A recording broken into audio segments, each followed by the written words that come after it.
Ljudski vrt zapira vrata do poletja. Zadnjih 90 minut letošnje sezone od zgodnjega vodstva Celja v Ljubljani ni več imelo dodatnega tekmovalnega naboja. Ivan Brnić je zadel za vodstvo v 62 minuti, gostje pa so izenačili v 79. Tekma Maribor Bravo se je končala z 1:1.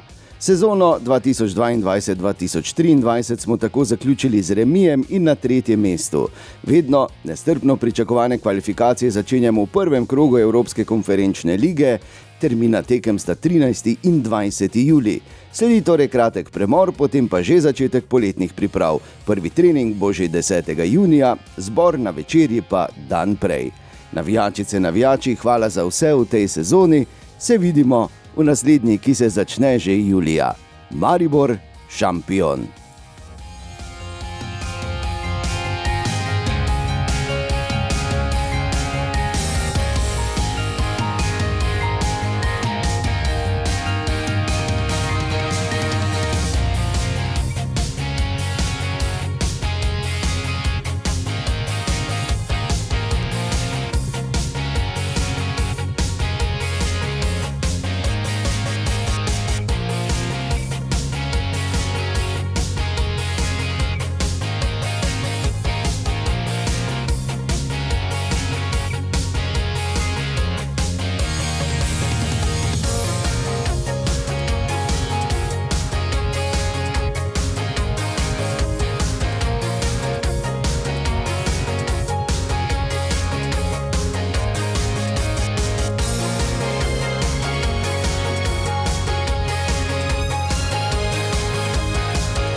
Nismo to htjeli smo drugo mjesto, ali opet ne pita se samo nas, pita se i druge ekipe, treba se pripremiti za novu sezonu, ovo treba zaboraviti.